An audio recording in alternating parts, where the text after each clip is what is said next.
Most people chase love that feels like fireworks, but with an avoidant, it won't explode. It will quietly evolve. And if you're not paying attention, you'll miss the powerful love, all the kind that terrified them. When it comes to avoidant individuals, most people misunderstand their silence. They take it personally. They assume the distance means disinterest, but that couldn't be further from the truth.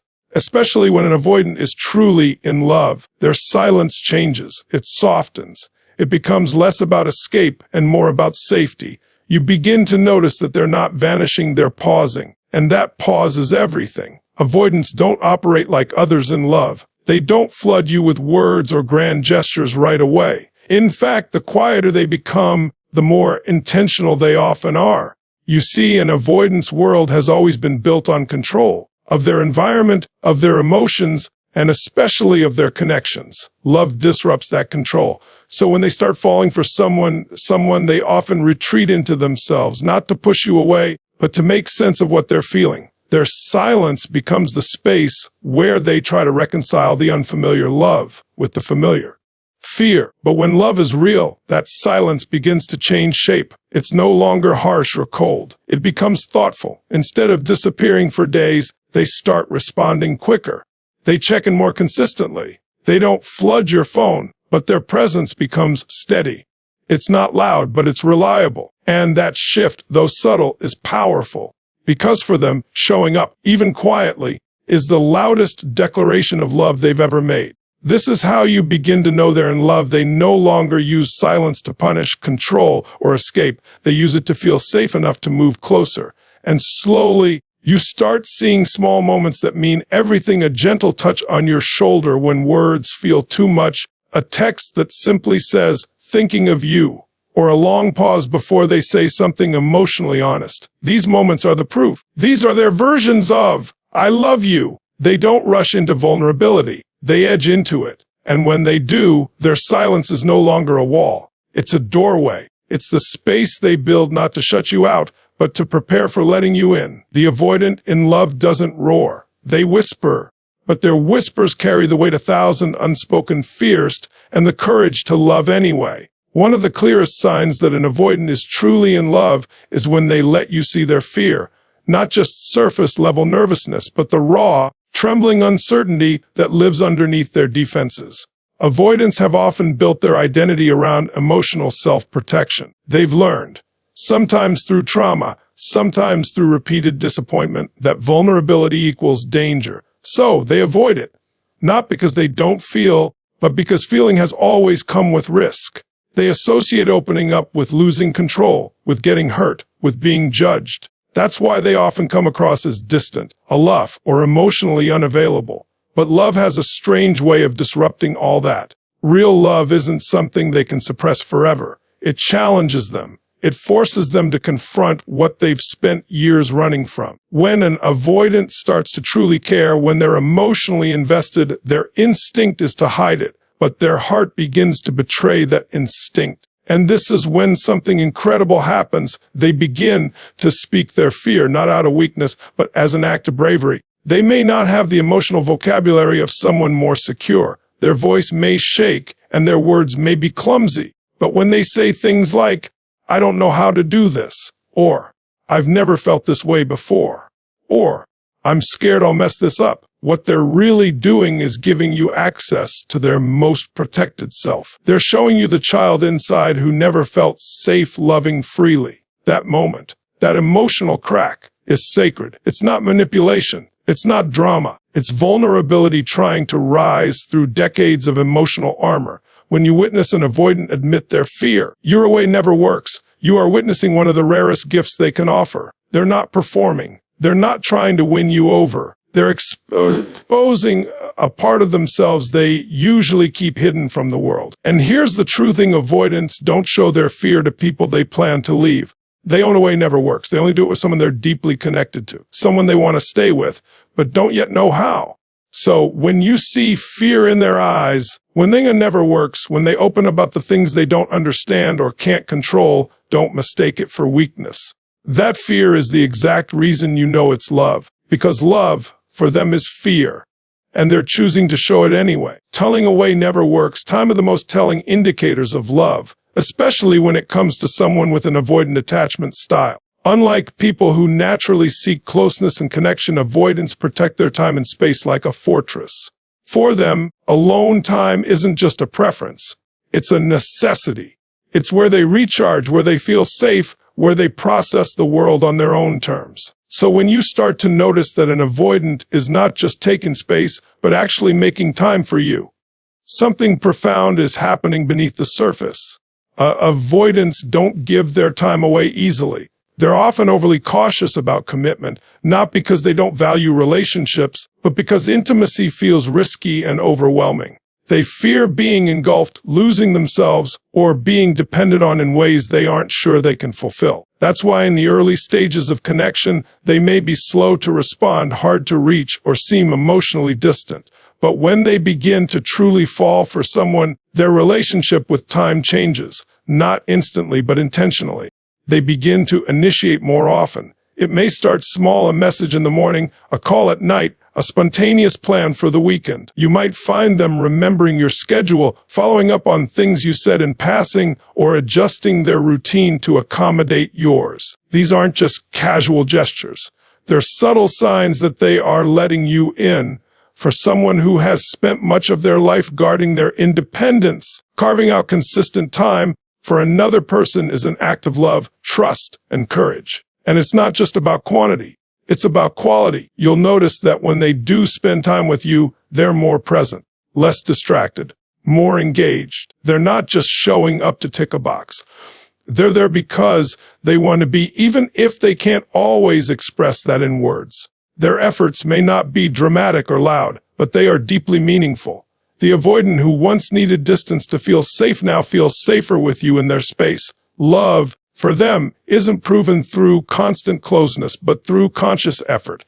And when they begin making time, consistently, purposefully, and without being chased, they are telling you something they may not yet be able to say out loud. You matter to me more than my fear does. When someone with an avoidant attachment style begins to apologize without defensiveness, you're witnessing a massive emotional breakthrough. Avoidants typically associate mistakes with shame, exposure, or a loss of control. For much of their life, admitting fault has felt like standing on a cliff's edge with no protection. So instead, they often justify, rationalize, or avoid uncomfortable conversations altogether. They've learned to keep their emotional world tidy by avoiding accountability, not out of arrogance, but out of fear. Fear of being rejected, of being judged, or of being seen as inadequate. But love, real, grounding love, begins to change that dynamic. When an avoidant truly falls for someone, they slowly start to care more about connection than protection. Their priority begins to shift. What used to matter most,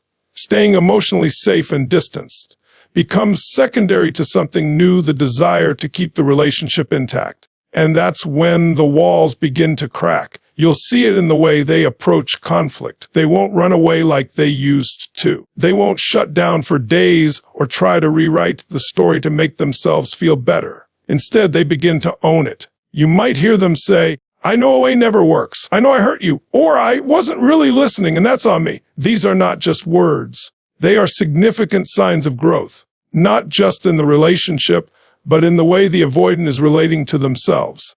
Apologizing without defensiveness doesn't come naturally to someone who has built a life around emotional self-preservation. It takes emotional risk. It takes a level of trust they aren't used to giving. But in love, they find the strength to confront the very parts of themselves they used to run from. They don't just want to be right anymore. They want to be real. And being real means being humble, being wrong sometimes, and still choosing to stay engaged. Even if their apology is awkward or imperfect, the very act of saying, "I'm sorry," without blaming or retreating is powerful. It shows that they are trying. It shows that the connection matters more than their ego. That's not just relationship progress. That's personal evolution. When an avoidant begins to apologize with sincerity, without defensiveness, it means they've begun to trust the relationship enough to be human inside it. And that trust only comes when love is truly present. Avoidants are often misunderstood as cold or emotionally disconnected, but the truth is far more complex. Underneath their guarded exterior is someone who feels deeply, often too deeply, which is exactly why they've built so many emotional walls.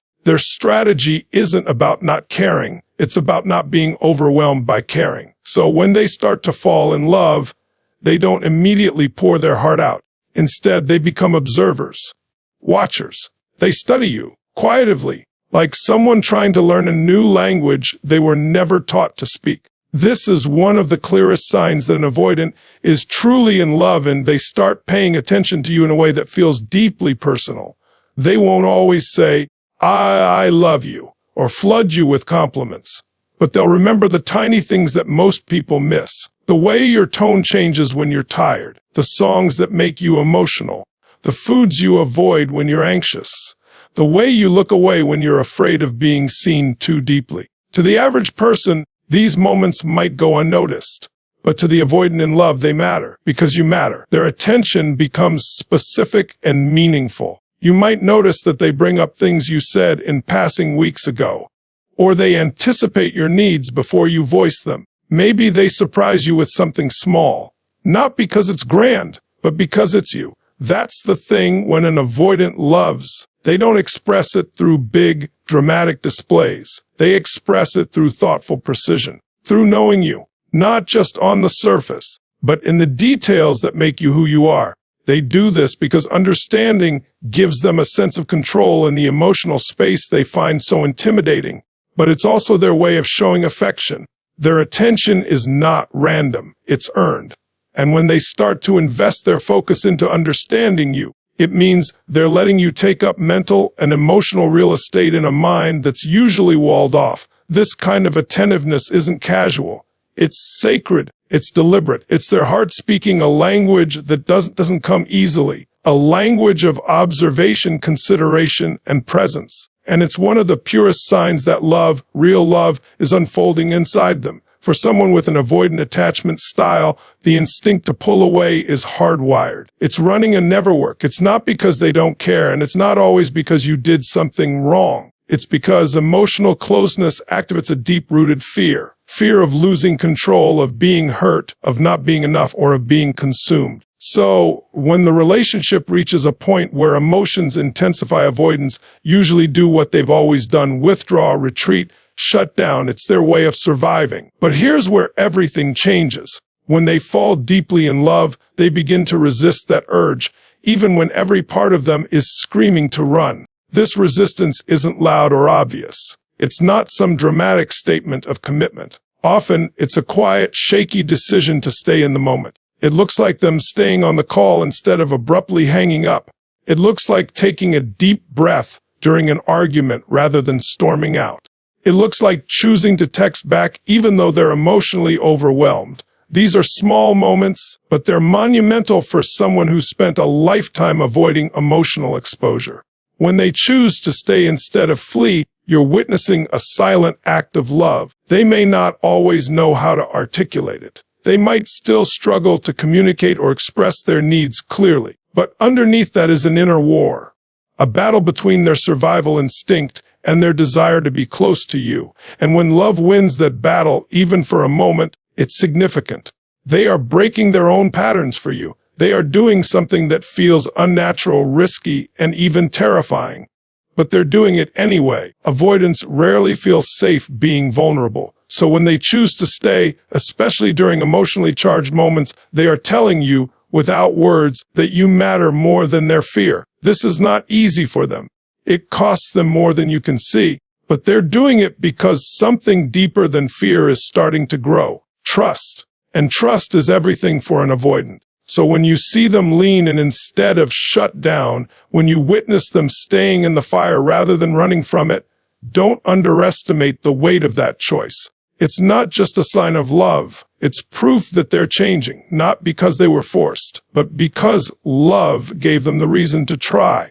When an avoidant is truly in love, one of the most remarkable transformations you'll witness is their desire to grow, not just for themselves, but for the relationship. Personal growth is something avoidants often pursue independently. They value self-sufficiency, autonomy, and internal control. But love changes the lens through which they see development. It's no longer just about avoiding pain or perfecting independence.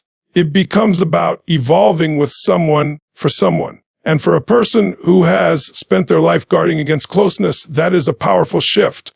In the early stages of most relationships, avoidants may seem indifferent to emotional feedback. They can appear dismissive, rigid, or even resistant when confronted with their flaws or harmful patterns. But when they fall deeply in love, you'll start to see signs that they are listening, not just to your words, but to your needs, your boundaries, and the parts of you that crave safety and emotional availability. They begin to pay attention to how their actions affect you. They might not get it right immediately, never works, and there may still be moments of withdrawal, but something critical is happening beneath the surface they're learning. You might hear them ask questions they've never asked before. What makes you feel secure with me? What do you need from me when you're hurting? They begin to care about how they love, not just that they love.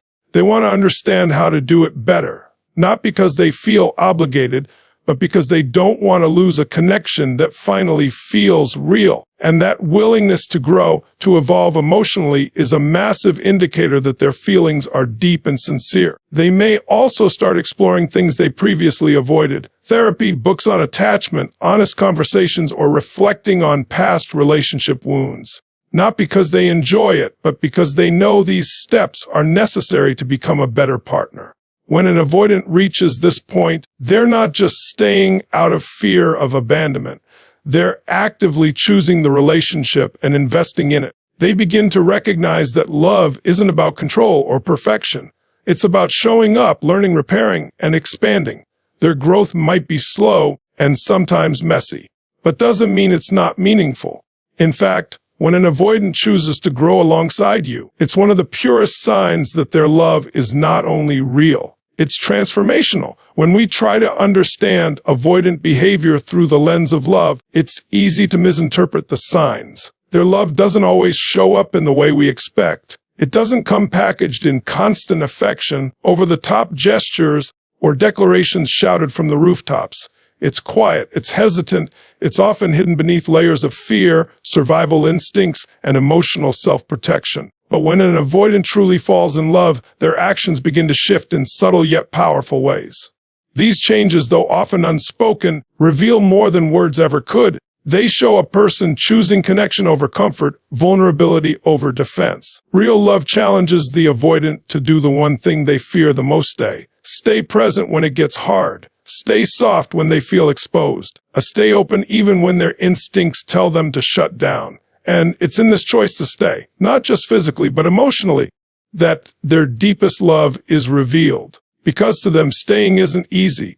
It's not natural. It's a deliberate act of courage. It's choosing someone again and again, even when every fiber of their being is used to choosing solitude. The beauty of loving an avoidant lies in learning to listen to what they don't say, to recognize love in the spaces between words, in the way they notice, in the way they show up, in the way they try. Their growth may not be loud, but it is powerful. When they apologize without excuses, make time without being asked, reveal their fear without shame, and seek to become better with you and for you, they are loving with every ounce of strength they have. They may never be the ones to chase you with grand speeches or overflowing emotion, but they will fight their deepest patterns just to make space for you in their life. That is not weakness. That is radical love. So if you've ever wondered whether an avoidant truly loves you, look beyond the obvious. Look for the softening, the small changes, the attempts, however imperfect. Love from an avoidant is not always loud, but it is layered, deep, and fiercely real. When they choose you, they are choosing something they've spent a lifetime running from: intimacy, closeness, and the possibility of being fully seen. And that kind of love, though quiet, is one of the most profound forms of love there is. Thank you for taking the time to watch this video. If it touched something deep inside you, know that you're not alone. Healing attachment wounds, whether your own or someone else's, is not easy, but it is possible. Every share, like, and comment helps spread this message to someone who may really need it right now. If this message resonated with you, consider subscribing to the channel for more content on emotional growth, self-healing, and understanding the people we love on a deeper level. Until next time, be gentle with your heart, stay curious, and keep leading with strength, not fear. Take care. And remember, real love is worth the inner work.